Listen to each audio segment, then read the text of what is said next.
¿Qué tal? Mi nombre es Adit Recalde, yo soy sociólogo y docente investigador de las universidades nacionales Arturo Jauretche y Nacional de Lanús, ambas dos en provincia de Buenos Aires.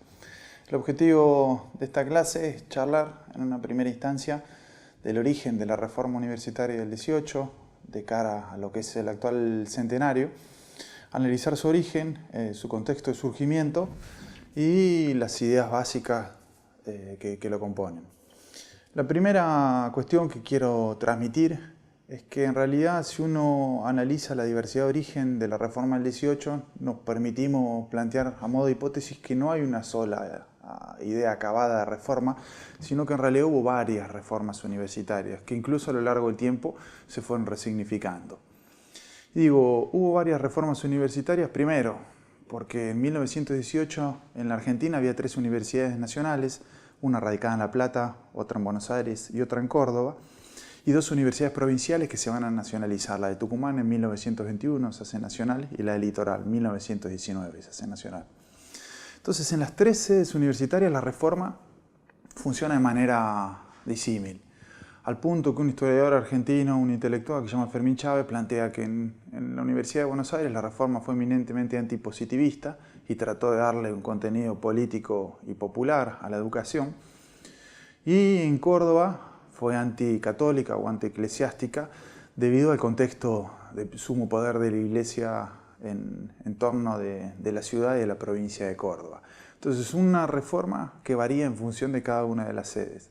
Y una reforma que se compone de distintas generaciones. Y al menos lo voy a resumir en 4 generaciones que hacen a la reforma del 18. La primera es una generación antecesora, que no participa en la reforma, pero que genera el marco cultural sobre el cual la reforma camina. Y entre los antecesores, que uno debería decir como los fundadores culturales de este movimiento, uno podría citar un montón, pero al menos no podría dejar de citar 3. Y uno es el cubano José Martí, el segundo el nicaragüense Rubén Darío y el tercero el uruguayo José Enrique Rodó. Estas 3 figuras aparecen citadas permanentemente en los intelectuales y dirigentes políticos de la reforma, pero no participan de las jornadas de Córdoba. Después sí va a haber una generación de pensadores que intervienen activamente en el 18, entre los cuales al menos uno no podría dejar de mencionar 2. Uno es José Ingeniero y el otro Alejandro Cor, 2 pilares intelectuales de una generación adulta ya para el año 18, que marcan ciertas ideas fundamentales del proceso. Después va a haber una tercera generación vinculada a figuras ya hacia el 18 con cierta trayectoria conocida, que van a marcar también, o van a forjar ciertos trazos generales del ideario reformista. Uno es Manuel Ugarte, el orador principal de la reciente creada en el 18 Federación Universitaria Argentina. El otro es Alfredo Palacio, dirigente socialista y uno de los forjadores del derecho social moderno en la Argentina. El otro es un mexicano, José Vasconcelos, uno de los ideólogos reformistas y quien organiza el primer encuentro de estudiantes en México en 1921. Y el otro es Saúl Taborda, que va a ser rector en el Colegio Nacional de La Plata. Estos intelectuales son importantísimos en el plano de formación de ideas, insisto, tanto por su participación en la creación de organizaciones estudiantiles, Manuel Ugarte, orador de la Reforma del 18, y también por su fuerte impronta ideológica, que son considerados lo que llaman los maestros de la juventud. Y después en el 18 una cuarta generación más joven, de activistas en su mayoría estudiantiles, y otros no tanto, como era Deodoro Roca, que ya para ese momento, para el 18 era docente y que escribe el Manifiesto Liminar, que es el texto fundacional del proceso político, inspirado por un documento de José Ingeniero en la Universidad del Porvenir. Y esta generación de jóvenes va a ser la que después va a tomar la antorcha de la reforma en las décadas posteriores. Y entre sus figuras son muchas, uno no puede dejar de mencionar a Deodoro Roca, quien escribe el Manifiesto Liminar, Héctor Ripalverde, un dirigente universitario de la Universidad de La Plata y figura importante en el Congreso de México de 1921, convocado por Vasconcelos. Gabriel del Mazo, presidente de la Federación Universitaria Argentina en 1920, después legislador del radicalismo, y quien hace el compendio de historia de la reforma más importante de la historia argentina. Y Julio González, dirigente estudiantil que va a presidir la Federación Universitaria Argentina y que incluso va a promover en la década del 30 la creación de un partido reformista. Entonces hay varias reformas porque las procedencias, las generaciones y las ideologías de origen de la reforma son diversas. También la reforma de 18 se compuso de distintos partidos políticos. Si bien el marco general del país estaba circunscripto en la presidencia de Irigoyen, Irigoyen era un dirigente de la Unión Cívica Radical no crea la reforma, sino que se encuentra la reforma. Y si uno mira los dirigentes políticos que van hacia el año 18, en su mayoría no eran radicales. ¿Y qué quiero decir con esto? Que si uno mira, por ejemplo, la participación de los socialistas en la reforma es fundamental, Manuel Ugarte o Palacios. La participación de la izquierda independiente en la reforma era fundamental. Uno era el caso de Alberdi. Y si uno incluso hila más fino, va a encontrar que en la reforma hubo conservadores, hasta el punto que si uno lee el Manifiesto Liminar, el Manifiesto Liminar lleva varias firmas, más de 10, hay al menos dos conservadores, uno Horacio Valdés y otro Carlos Suárez Pintos. Eran dirigentes juveniles estudiantiles conservadores que participan de la reforma, vinculados a lo que era el Partido Demócrata de Ramón Carcagno, un dirigente histórico que va a ser gobernador en Córdoba, y dedicado a una agronomía de la uva en el marco de la reforma. Entonces la reforma, hay varias reformas universitarias porque, insisto, cambian las diferentes sedes, hay diversas generaciones intelectuales y políticas que confluyen y diversos partidos. Por eso no es casualidad que hay varias derivaciones políticas históricas de la reforma. Y en la Argentina la reforma claramente derivó en un sistema de gestión universitaria vinculado a la autonomía, el cogobierno, a la participación política de los jóvenes.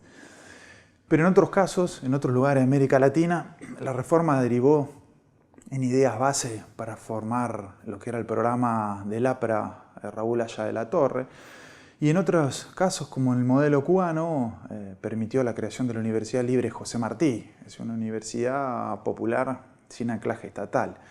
Por eso no va a ser casualidad que esta Universidad Popular José Martí, impulsada por Antonio Mella, después va a empezar a ligar estas ideas del reformismo, la participación política juvenil con el antiimperialismo, y ese ideario lo va a tomar la Revolución Cubana, que va a construir una universidad reformista en su sentido político, pero no en su sistema de gestión, porque a diferencia de la Argentina, no se va a organizar en base al cogobierno. Entonces resalto esto, no hubo una reforma, sino varias reformas.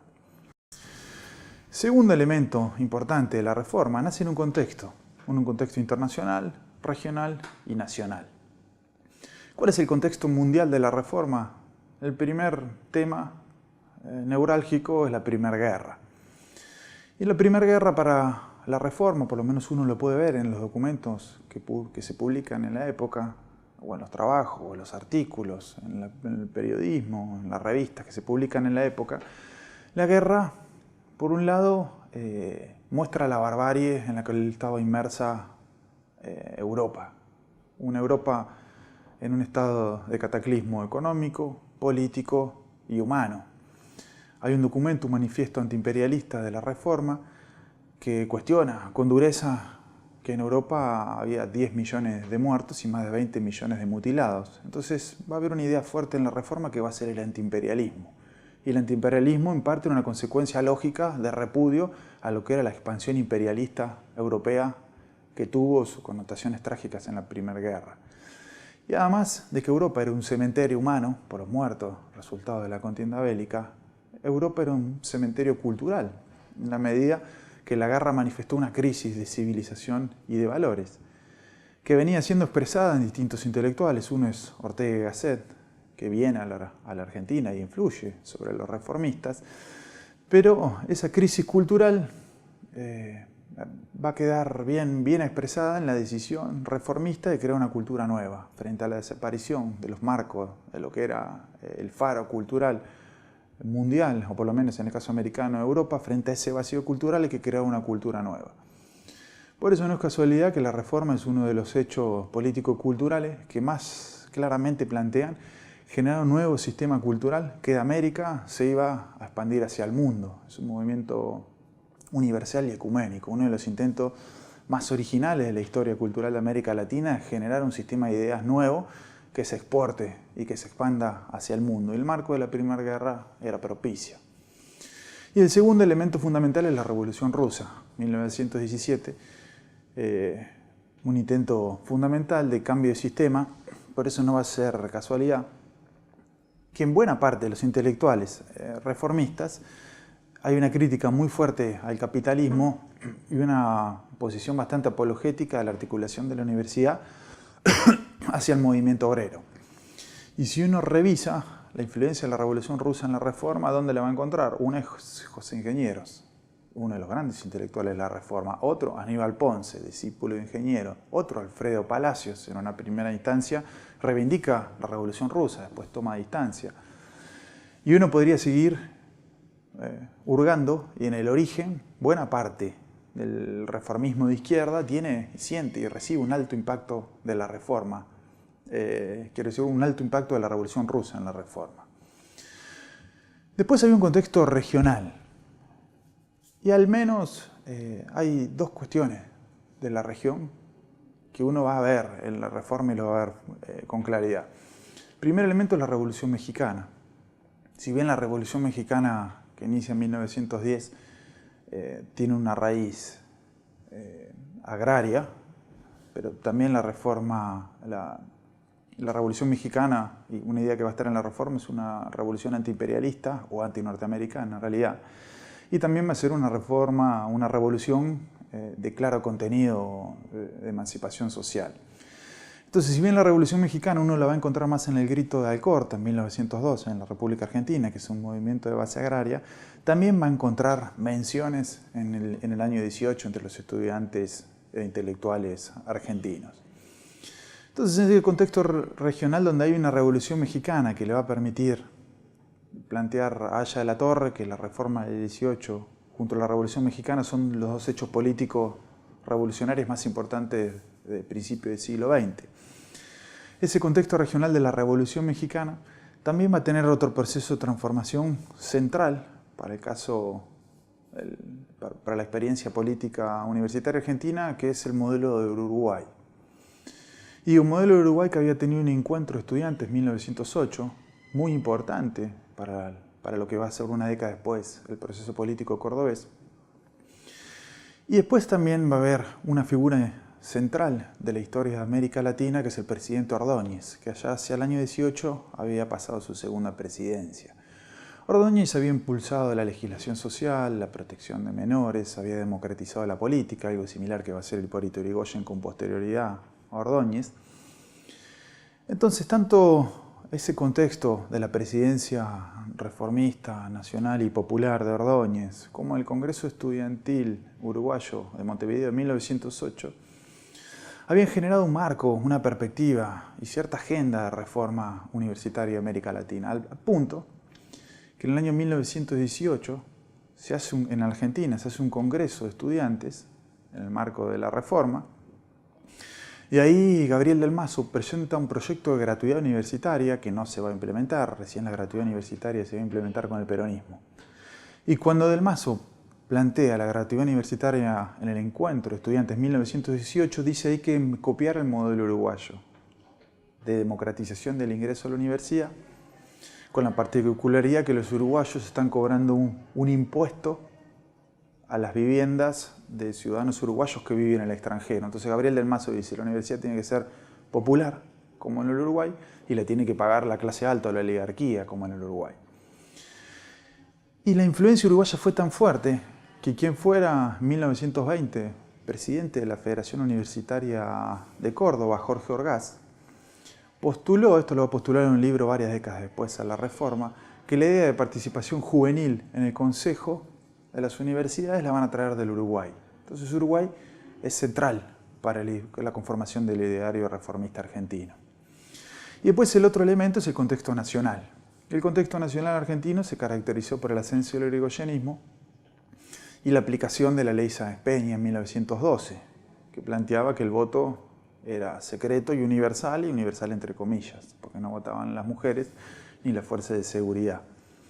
Entonces un gobierno de reforma política impulsa o encuentra en realidad la reforma, que es un movimiento de reforma o también de democratización política en el seno de la universidad. Uno podría decir la reforma del 18 es la expresión del cambio nacional llevada a la esfera universitaria.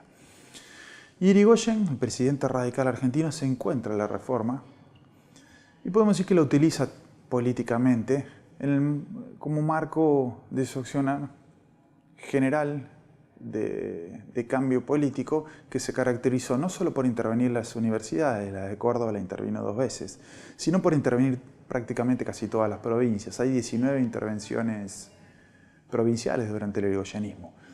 Y interviene provincias conservadoras como las de Buenos Aires con Ugarte, y también interviene las provincias radicales, como es el caso de la de Mendoza con Lencinas o la de San Juan con Cantoni. Entonces Irigoyen encuentra un adversario en la universidad y la reforma le sirve para intervenir y expulsar a ese adversario, hasta el punto que en noviembre del año 18 el gobernador de Córdoba va a ser Rafael Núñez, del Partido Demócrata, partido conservador, opositor al irigoyenismo. Entonces Irigoyen también encuentra la reforma y en parte le sirve en su estrategia política de desplazamiento de sus adversarios, conservadores y radicales.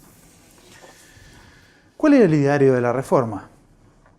Y con esto voy a cerrar la idea. Una generación que antecede y que genera las condiciones culturales, un contexto político internacional, regional y nacional que va generando los marcos, la forma, la dinámica de cómo va a funcionar, y después un hecho concreto, que son al menos 5 ideas, 5 iniciativas fundamentales para la Universidad Argentina y de América Latina. La primera es la idea de autonomía o cogobierno universitario.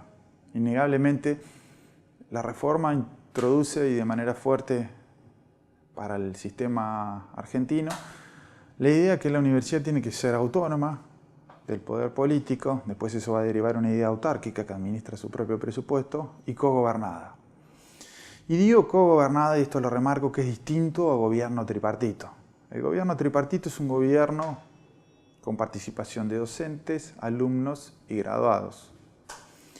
Y el gobierno tripartito en la Argentina no nace en 1918, nace en 1956. En 1918, ¿qué es lo que ocurre? Las universidades empiezan a nombrar un gobierno de manera autónoma y ese gobierno se compone de docentes. Y en una primera instancia, estudiantes votando a docentes. Con el transcurso del tiempo recién van a entrar consejeros docentes de manera directa. En 1956, además de los docentes y de los alumnos, entran los graduados. El contexto era la contrarrevolución que arrocó el gobierno de Juan Domingo Perón. Y un poco en parte, el gobierno tripartito nace como un acuerdo de un conjunto de partidos antiperonistas con la dictadura militar e intercambian acuerdo político con la dictadura por la administración de las instituciones. Ahora, ese gobierno tripartito de 1956 cambia en el año 1974, en el tercer gobierno peronista. Y el gobierno tripartito ya no se compone con la participación de los graduados, sino que se empieza a componer de estudiantes, docentes y trabajadores no docentes. Entonces, esto hay que resaltarlo. La idea de autonomía fue variando y no es una. Y pasó del gobierno de los docentes al gobierno tripartito, compuesto por estudiantes, docentes y graduados, a, en el año 74, el gobierno tripartito compuesto por los no docentes en este caso. Y en el marco de los primeros 2 gobiernos peronistas aparece una participación mucho más fuerte de consejeros externos a la universidad, del mundo del trabajo y la producción. Por eso no es casualidad que hoy mira la Universidad Argentina y en muchas instituciones hay gobierno cuatripartito.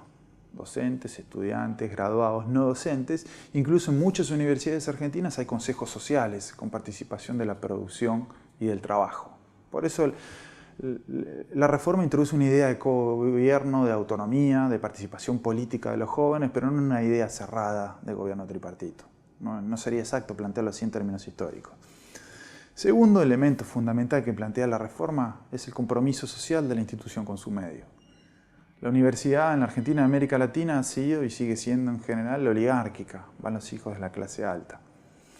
Entonces el 18 de manera embrionaria plantea, por un lado, que entren los hijos de los trabajadores, aunque reitero que la gratuidad es un tema que se obtiene recién en 1949, pero en el 18 parece por lo menos en agenda.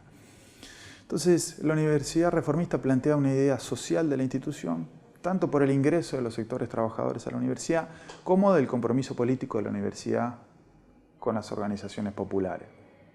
En 1918, el presidente de la FUBA, Osvaldo Laudet, por ejemplo, manifestó: la universidad no puede ser una escuela de privilegiados y debe llenar su noble función social mediante la extensión universitaria. Esto ya lo decía en el año 1918. Y Gabriel del Mazo, el presidente de la Federación Universitaria Argentina en 1920, había dicho: el mandato histórico de la reforma es hacer de los ciudadanos y de los estudiantes hombres capaces de despegarse del criterio mercantil y egoísta de la universidad. Entonces la reforma trae una agenda de compromiso social y popular de los jóvenes, de los docentes con su medio. Tercero, la universidad reformista fue antiimperialista. Esto es uno de los grandes valores de la reforma del 18. Y yo empecé comentando que la reforma del 18 tiene tres intelectuales latinoamericanos, que si bien no participan en la reforma, generan las condiciones culturales para la reforma. Uno es Martí, cubano; Rubén Darío, nicaragüense; y José Enrique Rodó, uruguayo. Y es interesante ver que estas tres figuras no solo son antiimperialistas, sino son antinorteamericanas. Rubén Darío venía de Nicaragua ocupada por los norteamericanos.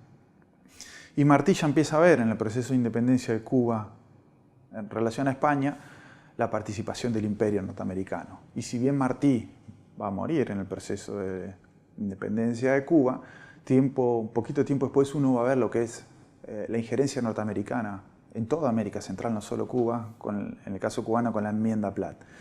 Entonces la reforma fue antiimperialista y principalmente antinorteamericana. Vía Darío, vía Martí, vía Rodó, y en el caso argentino, si uno lee Palacios, Ingenieros, Manuel Ugarte, Alberdi, Julio González, en eso hay un acuerdo tácito. El rol de la universidad es antiimperialista. Uno lo puede leer en 1920, el manifiesto denuncia el imperialismo mundial, y si uno no lo puede ver en la creación de la Unión Latinoamericana de Ingenieros y Palacios, o en la participación de Eero Roca en la Liga Antiimperialista. Cuarto elemento del ideario reformista: el compromiso o la politización de la juventud. Este es uno de los grandes temas de la reforma, que es un catalizador, una mayor conciencia de que el joven solo no va a ningún lado, que si el joven tiene vocación de intervenir en su contexto, se tiene que organizar colectivamente. Al punto en que en 1918 nace la Federación Universitaria Argentina, y a partir de ahí se empiezan a generar una proliferación de organizaciones estudiantiles en nuestro país y en la región, y se empiezan a crear un montón de ámbitos de articulación de la política juvenil. Uno, y posiblemente el más importante que hay que volver a estudiar, es el primer Congreso Mundial de Estudiantes de México convocado por Vasconcelos. Ahí uno va a ver claramente estas ideas. Los estudiantes se juntan, se organizan, agrupaciones, federaciones, redes, congresos, confluyen y marcan una agenda. Y posiblemente la del primer Congreso Mundial de Estudiantes de México es una de las agendas de la reformista más clara, más profunda y más radical. Y esta vocación de organización lleva a Julio González, que había sido presidente de la FUBA en 1919, a proponer la idea de un partido nacional reformista, que con el paso del tiempo esto va a abortar, porque si uno ve las revoluciones del siglo XX, en realidad no son meramente estudiantes o meramente universitarios, sino generalmente fueron la confluencia de movimientos campesinos, trabajadores, industriales, o como va a decir Aya de la Torre, frentes nacionales. Y finalmente, y para concluir, la reforma tuvo y tiene un mandato de unidad sudamericana. Y en esto sí, creo que más allá de la diversidad, la universidad reformista, como les comenté en su origen, fue antiimperialista. La universidad reformista en su origen planteó la participación política de los jóvenes en el cambio social, popular, nacional. Y la reforma fue, y fundamentalmente, un intento, por intermedio de la universidad, de unificar América Latina. Y uno puede verlo claramente en las ideas de Manuel Ugarte. Manuel Ugarte era un dirigente socialista, orador principal en la creación de la Federación Universitaria Argentina. Después va a ser embajador con el peronismo y va a ser uno de esos intelectuales que va sembrando estas ideas a lo largo de América Latina. Y un tipo que tiene mucha influencia en su generación, tanto por Ugarte, pero también por Palacios o por el mismo Ingeniero, de oro, roca. Toda la reforma planteó y claramente y con fuerza la idea de la unidad sudamericana. Entonces, como cierro, insisto, no hay una sola reforma, sino varias. Y hoy, en el centenario, debemos preguntarnos qué vamos a hacer con las universidades y posiblemente sea momento de, con estas ideas base, refundar la universidad y reformar la reforma. Segundo, la reforma tiene que entenderse en su contexto mundial, regional y nacional. Y finalmente, hay 5 ideas básicas de la reforma, que son: la primera, la agenda de la autonomía del cogobierno; segundo, la idea de que la universidad se compromete socialmente con su medio; el tercer elemento, la universidad es antiimperialista; el cuarto, los jóvenes se organizan políticamente para participar en la universidad y en la política nacional y regional; y la reforma es un movimiento tendiente a la integración de América Latina.